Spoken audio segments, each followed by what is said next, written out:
우리는 어제 함께 나눈 말씀에 이어서 계속해서 예루살렘 공의회가 진행되어지는 그 상황을 보고 있습니다. 우리가 어제 보았던 것처럼 이 초대교회 가운데 구원을 받으려면 믿음뿐만 아니라 모세의 율법을 행하고 할례를 받아야 한다라고 주장하는 이들이 생겼습니다. 이 문제를 두고 여러 변론이 있은 후에 이제 야고보가 일어나 구원은 오직 예수님의 은혜로 이루어지는 것이다라고 결론을 내리면서 다만 교회 공동체의 덕을 세우기 위해서 우상에게 바쳐진 제물과 음행과 목매어 죽인 것과 핏째로 음식을 먹는 것을 멀리하도록 권고하기로 하고 이제 예루살렘 공의회가 맞춰지게 되었습니다.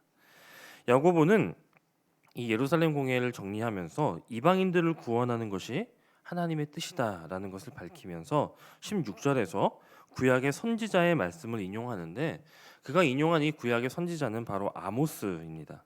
이 아모스 9장에 있는 말씀인데 제가 다시 한번 읽어드리도록 하겠습니다. 이후에 내가 돌아와서 다윗의 무너진 장막을 다시 지으며 또 허물어진 것을 다시 지어 일으키리니 이는 그 남은 사람들과 내 이름으로 일컬음을 받는 모든 이방인들로 주를 찾게 하려 함이라 하셨으니 이것이 바로 하나님의 마음이고 하나님의 꿈이라고 하는 것입니다. 하나님의 꿈, 하나님께서 원하시는 것은 무너지고 폐허가 된 다윗의 장막을 다시 일으키는 것이라고 말씀하는 것입니다. 그리고 그렇게 다시 회복된 다윗의 장막에서 다시 회복된 그 예배의 자리에서 이스라엘의 남은 자들이 구원받고 또 구원받은 이방인들이 하나님을 찾는 그런 예배가 회복되어지기를 원하고 계신다라고 하는 것입니다. 저는 이 다윗의 장막을 오늘 함께 나눠보기만 합니다. 하나님은 왜 다윗의 장막을 지칭하셨을까요? 하나님께 예배를 드렸던 곳이라고 한다면 광야 시절의 성막도 있었습니다. 그 성막은 하나님께서 하나하나를 지시하시고 방법을 알려주시고 또 모든 그 진행 과정을 주관하셔서 세운 그런 예배처입니다. 솔로몬이 세운 성전도 있었습니다. 얼마나 화려하고 아름다웠던지 온 열방에 소문이 나고 그 성전을 보러 많은 이들이 모여들 정도로 이 아름다웠던 예배처도 있었습니다. 그 외에도 이스라엘 안에는 하나님을 예배하던 제단이나 기도처가 많이 있었습니다. 그런데 하나님은 그 가운데에 다른 것은 하나도 언급하지 않으시고 오직 다윗의 장막만을 원하시더라라고 하는 것입니다. 이 다윗의 장막의 특징을 꼽자면 이 다윗의 장막은 찬양과 경배가 쉬지 않고 끊임없이 드려졌던 곳이라는 그런 특징이 있습니다. 다윗이 이스라엘의 왕이 된 이후에 시온성에 있는 자신의 집 한켠에 블레셋에게 빼앗겼던 그 법궤를 모실 장막을 쳐놓습니다. 이 장막이라는 것은 그냥 텐트입니다. 텐트를 하나 쳐두고 그곳에 법궤를 모셔두고 제사장들과 레위인들을 악기를 연주하고 찬양하는 자들을 모아서 24개의 그룹으로 나눕니다. 그리고 그들이 24시간 동안 쉬지 않고 오직 하나님께 찬양과 경배와 그렇게 예배를 드리도록 그렇게 했던 것이 바로 다윗의 장막입니다. 이처럼 쉬지 않고 하나님을 예배하고 찬양하는 이 모습이요 성경에 한 곳 더 등장하는데 바로 요한계시록에 등장합니다. 사도 요한이 환상 중에 천국을 본 장면을 천국을 보고 와서 요한계시록을 기록하는데 그는 요한계시록 4장과 5장에서 천국에서 드려지는 그 예배의 모습을 어떻게 묘사했냐면 하나님의 보좌 주변에 있는 네 생물과 24장로들과 천사들과 모든 피조물들이 밤낮 쉬지 않고 찬양과 경배를 드렸으며 오직 하나님만이 그렇게 쉬지 않고 드려지는 찬양과 경배의 초점이자 목적이었다라고 기록하고 있습니다.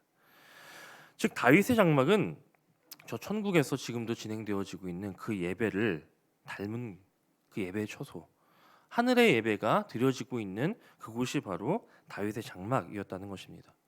오직 하나님께만 영광과 경배가 그것도 쉬지 않고 올려지는 곳, 그곳이 다윗의 장막이었습니다. 하나님께서 다윗의 장막을 다시 회복하실 꿈을 갖고 계신 이유가 바로 여기에 있다는 것이죠.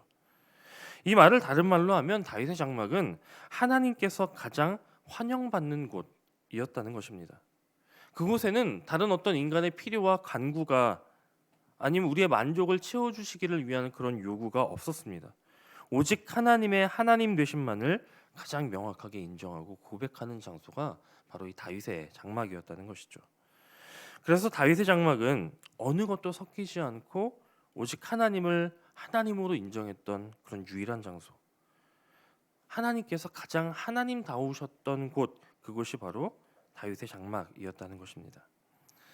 하나님은 이러한 예배가 회복되기를 원하고 계시고 또 바라신다. 이것이 하나님의 꿈이다라는 것입니다. 앞서 말씀드린 대로 하나님을 예배하는 곳은 많이 있었습니다. 모세가 세웠던 그 성막이 다윗의 시대에도 여전히 남아 있었습니다. 예루살렘에서 약 10km 떨어진 기브온에 이 모세가 지은 성막이 여전히 있었다는 것이죠.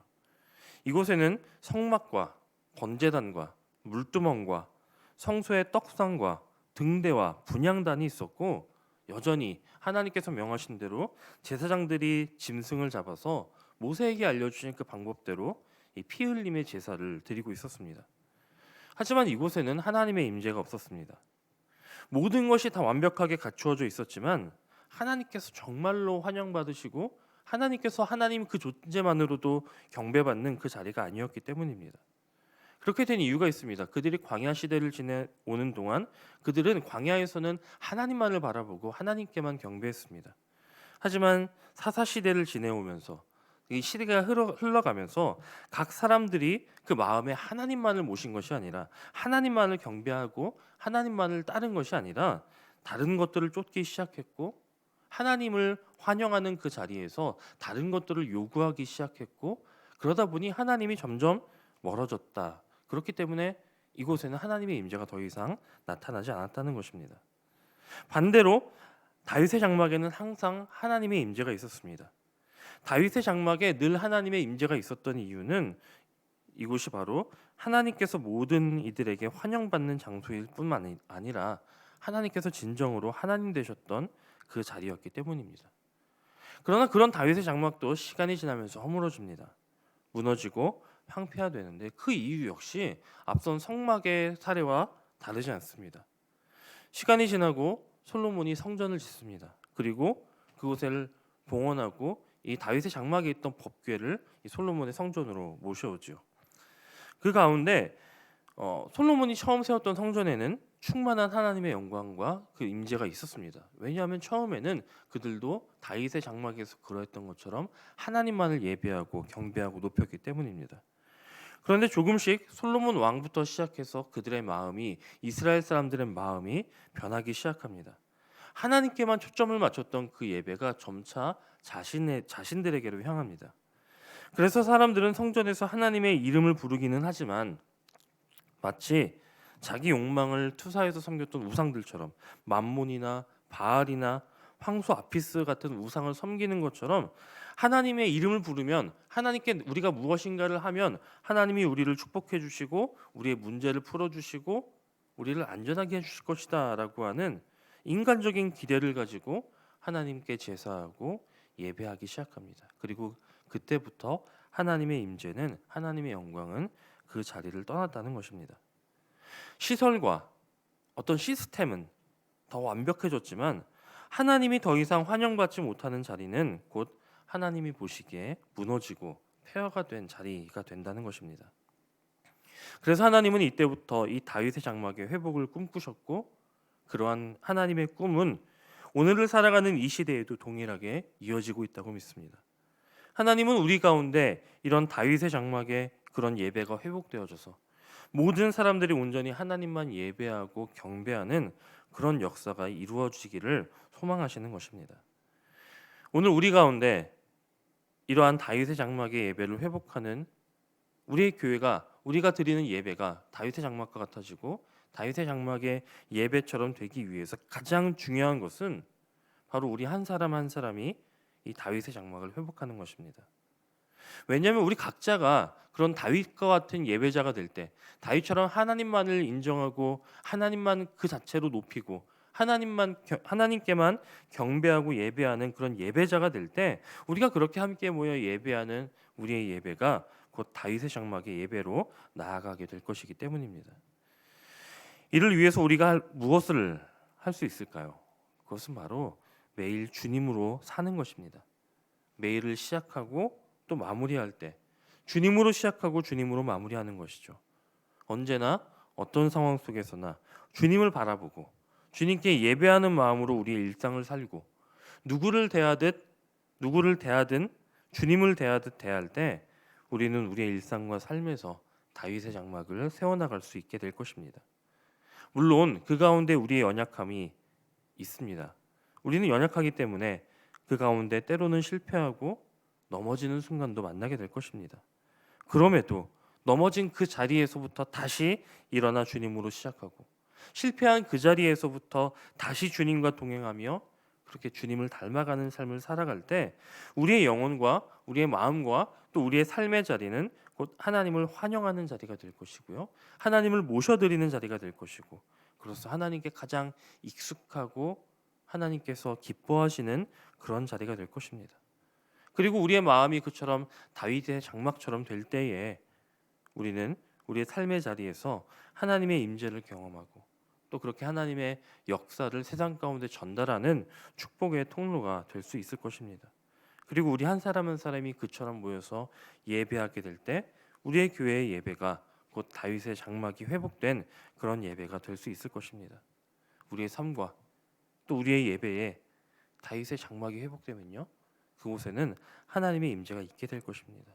그리고 우리는 그런 충만한 하나님의 영광으로 살아가게 될 것이고 우리와 동행하시는 하나님으로 말미암아 이 땅을 이겨내고 또 이 땅 가운데 하나님의 나라를 세우며 살아가게 될 것입니다. 마치 다윗이 그러했던 것처럼 말입니다. 그런 다윗의 인생을 관통하는 하나의 표현이 있습니다. 그것은 무엇이냐면 다윗이 어디를 가든지 하나님께서 이기게 하셨다라고 하는 표현입니다. 실제로 다윗이 하는 모든 전쟁과 모든 통치와 모든 행위에는 하나님의 통치가 있었습니다. 그래서 다윗은 늘 승리할 수 있었고 다윗의 왕국이 세워질 수 있었다는 것입니다. 오늘 우리 가운데에도 그러한 은혜가 있기를 원합니다. 그 은혜는 우리의 삶과 또 우리의 교회 가운데 다윗의 장막이 온전히 회복될 때 누리게 될 은혜입니다.